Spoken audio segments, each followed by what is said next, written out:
Assalamualaikum, selamat siang Pak. Assalamualaikum warahmatullahi wabarakatuh. Selamat siang. Pak, saya mau minta waktu Bapak sebentar untuk menanyakan beberapa hal mengenai pengambilan keputusan yang berkaitan dengan kasus-kasus dilema etika. Apa Bapak ada waktu? Ya. Oke, terima kasih Pak. Yang mau saya tanyakan yang pertama, selama ini bagaimana Bapak mengidentifikasi kasus-kasus yang merupakan dilema etika atau bujukan moral? Yang pertama, kita harus mengenali nilai-nilai yang saling bertentangan. Memastikan masalah yang kita hadapi memang betul-betul berhubungan dengan aspek moral, bukan sekedar masalah yang berhubungan dengan sopan santun dan moral sosial.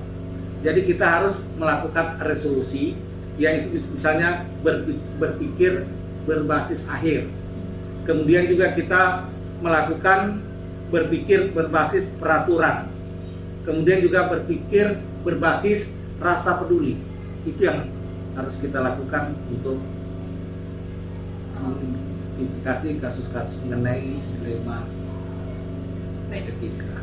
Selama ini bagaimana Bapak menjalankan pengambilan keputusan di sekolah, terutama untuk kasus-kasus yang dimana ada kedua kepentingan yang sama-sama benar dan sama-sama mengandung nilai kebajikan? Jadi kita harus mengetahui dulu apa yang terjadi, situasi yang kita hadapi.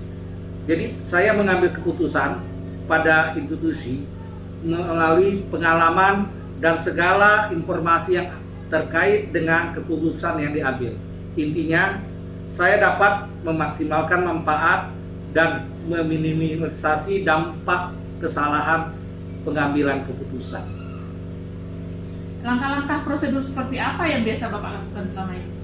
Yang pertama, kita harus dulu menentukan fakta-fakta yang relevan dengan situasi ini, yaitu dengan mengidentifikasi masalah-masalah yang mempertimbangkan kepentingan para pemegang kepentingan. Hal-hal apa saja yang selama ini Bapak anggap efektif dalam pengambilan keputusan pada kasus-kasus dilema etika ini, Pak?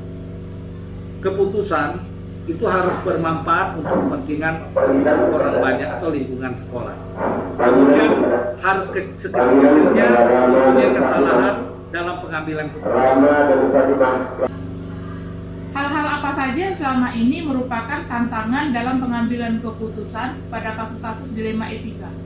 Seorang pemimpin tentu selalu dihadapkan pada sebuah keadaan dalam mengambil keputusan. Kemudian dalam mengambil keputusan kita harus mempertimbangkan hal-hal yang telah dianalisa dampak manfaatnya. Ya, apa dampak manfaat dari keputusan ini? Apakah keputusan ini berisiko di kemudian hari? Apakah Bapak memiliki sebuah jadwal tertentu dalam sebuah penyelesaian dilema etika, atau langsung menyelesaikan di tempat, atau memiliki sebuah jadwal untuk menyelesaikannya, atau bentuk dan prosedur seperti apa yang Bapak jalankan? Sebenarnya saya tidak mempunyai jadwal untuk menyelesaikan, tapi saya terlebih dahulu dengan pikiran tenang harus memahami dulu masalah dilema etika ini bagaimana, kemudian nanti bagaimana pertimbangan-pertimbangan dengan pendapat-pendapat dari kawan-kawan atau guru senior untuk menyelesaikan masalah ini. Apakah ada seseorang atau faktor-faktor yang selama ini mempermudah atau membantu Bapak dalam mengambil keputusan kasus dilema etika? Ada. Saya mengajak atau bertukar pendapat dengan guru-guru senior bagaimana untuk memecahkan masalah dilema etika ini. Kadang dari masukan guru-guru senior bisa untuk membantu kita dalam menyelesaikan masalah. Jadi dari semua yang telah disampaikan, pembelajaran apa yang dapat diambil dari pengalaman Bapak dalam mengambil keputusan ini? Nah, karena dilema etika ini ya seringkali membuat kita sulit untuk mengambil keputusan. Jadi kita harus melakukan keputusan itu harus demi kebaikan orang banyak atau kita kenal dengan berpikir berbasis pada hasil akhir. Oke. Pak, terima kasih atas waktu yang Bapak berikan. Semoga Bapak sehat selalu. Assalamualaikum warahmatullahi wabarakatuh. Selamat siang, Bu. Selamat siang. Saya mau bertanya beberapa hal tentang pengambilan keputusan sebagai pimpinan di sekolah. Apa Ibu ada waktu? Oh, ya, bersedia. Oke, terima kasih ya Bu. Di sini tujuan saya mau wawancara Ibu ini tentang bagaimana cara Ibu mengambil keputusan-keputusan yang berkaitan dengan kasus-kasus yang terjadi di sekolah. Apakah kasus-kasus itu memiliki dasar pengambilan keputusannya bagaimana? Jadi berkaitan dengan itu ya Bu. Yang pertama, bagaimana Ibu dapat mengidentifikasi kasus-kasus yang merupakan dilema etika atau bujukan moral? Maksudnya dilema etika bagaimana ya maksudnya? Dilema etika itu seperti dua kasus yang kedua-duanya benar. Misalnya begini, ada guru yang harus mengajar di kelas, dia ada jam, tapi di satu sisi dia minta izin ke ibu karena kondisinya anaknya sakit. Berarti kan di situ kedua-duanya benar. Di satu sisi dia harus menunaikan kewajibannya, di satu sisi dia juga harus menunaikan kewajibannya sebagai orang tua untuk merawat anaknya. Dia minta izin kepada ibu dan kejadiannya mungkin sudah berulang-ulang kali. Nah, bagaimana cara ibu mengambil keputusannya? Itu contoh yang dilema etika. Kalau dia bujukan moral itu seperti kayak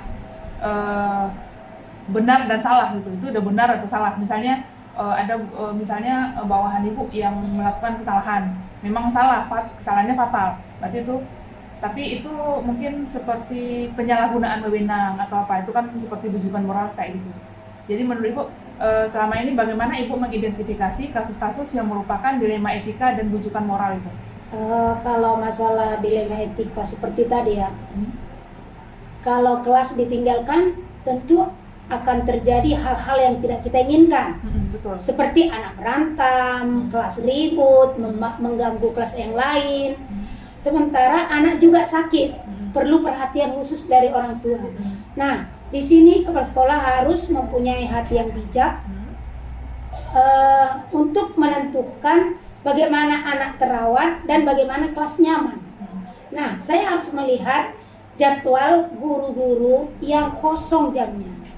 Kosong jamnya, tidak mengajar di kelas, dan mungkin bisa juga piket dan yang tidak mengajar.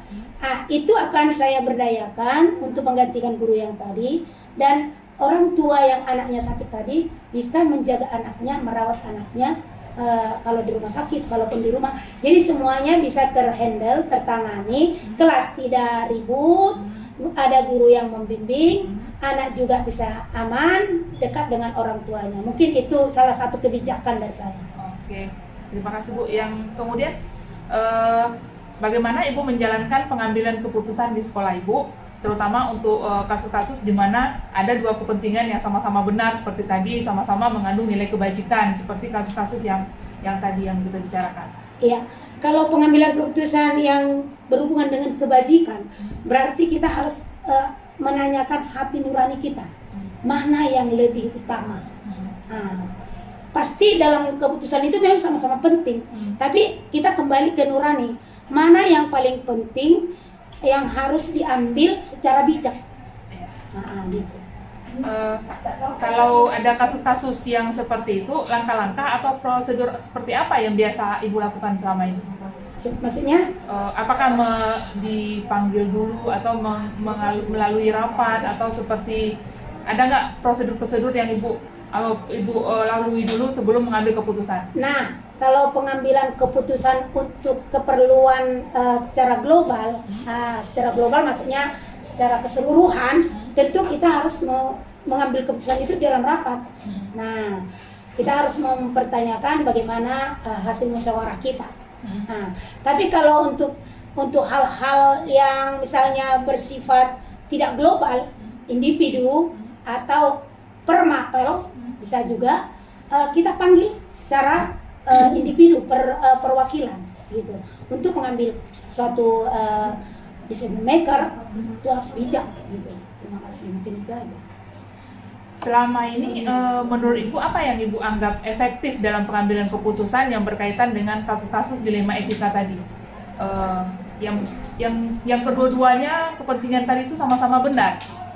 Yang seperti tadi yang dicontohkan, guru izin berkali-kali karena anak sakit, atau ada yang kesalahan guru yang seperti tadi lah. Kedua-duanya benar. Nah, misalnya gini, ada misalnya guru itu, memang kenyataan sering izin sakit, izin sakit, kita panggil.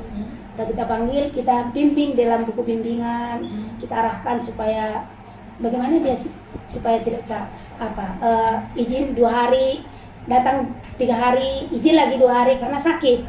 Nah, saya memberikan arahan kepada ibu itu, bagaimana kalau status dulu ibu cuti, lebih aman. Jadi istirahatnya total, terus kesehatannya terjaga, tidak istilahnya menambah penyakit. Karena apa? Kalau dia tidak terkontrol, misalnya datang ke sekolah 2 hari, istirahat 2 hari, kan kesehatannya itu nggak maksimal dia terjaga untuk kesehatan. Jadi saya arahkan dia cuti.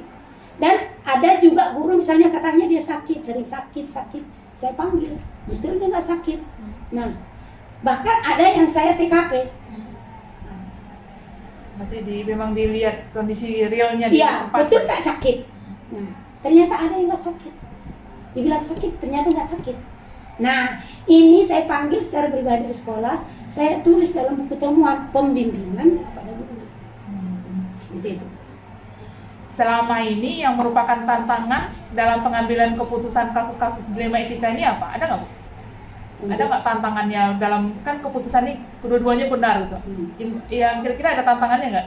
Kira-kira Sampai- ada tantangan dari guru, tantangan dari bawahan ibu seperti itu? Sampai hari ini belum ada sih, tantangannya masih langgeng aja, karena segala sesuatunya kita secara administratif buat di dalam buku bimbingan. Dan apa follow up-nya, selanjutnya, solusinya, tindak lanjutnya gitu. Apakah ibu memiliki jadwal tertentu dalam penyelesaian kasus dilema etika? Apakah langsung menyelesaikannya di tempat? Apakah memiliki jadwal untuk menyelesaikannya dalam bentuk prosedur atau ada prosedurnya? Kita langsung ada kejadian langsung kita follow up. Langsung follow up ya? Jadi Tidak pakai jadwal, tidak pakai tidak ditunggu-tunggu gitu ya? tunggu-tunggu, nggak langsung di follow up di buku bimbingan. Ya. Nah, gitu. Selama ini ada nggak yang orang atau faktor-faktor yang membantu ibu dalam mengambil keputusan yang berkaitan dengan dilema etika ini? Ya, untuk pengambilan keputusan ini kalau masih sebatas bisa kita tengahi, kita tengahi lah ya. Saya tidak perlu meminta bantuan kepada wakil atau kurikulum atau bendahara, sepanjang masih bisa saya kendalikan secara bijak. Dari semua yang ibu sampaikan tadi ini, ada nggak misalnya kan dari pengalaman ibu lah sebagai pimpinan di sini, ada nggak yang pembelajaran apa yang bisa ibu sharing ke kami begitu dalam mengambil keputusan yang berkaitan dengan dilema etika? Yang mungkin dari pengalaman ibu dalam mengambil keputusan yang berkaitan dengan dilema ini, ibu bisa sharing sedikit pembelajaran ke kami. Oh ya, baik. Untuk pengambilan keputusan ini, misalnya seperti tadi lah, ada guru misalnya dia kasih tugas di kelas, terus dia meninggalkan kelas, kan gitu. Nah, kita panggil. Nah, karena anak di dalam kan ribut, kita panggil, kita bimbing dia secara individu. Buat dalam buku bimbingan, jangan nggak sampai nggak tercatat. Ya, berarti harus ada dokumentasi. Ada dokumentasinya, karena sekarang ini sistemnya semua sistem dokumentasi. Nah, dan ditandatangani oleh yang bersangkutan. Jadi setiap dilakukan bimbingan, pembinaan, ada tetap catatan. ada catatan, ada dokumentasinya. Ya. Nah, jadi kita pun bisa mempertanggungjawabkan pekerjaan kita, dan ketika orang tersebut yang melanggar itu membantah, dia bisa kita buka di buku bimbingan. Oke, terima kasih banyak atas waktu ibu, atas pembelajaran yang diberikan kepada saya hari ini. Selamat siang, Bu. Terima Selamat kasih. siang, terima kasih, sukses selalu. Iya, terima kasih, Bu.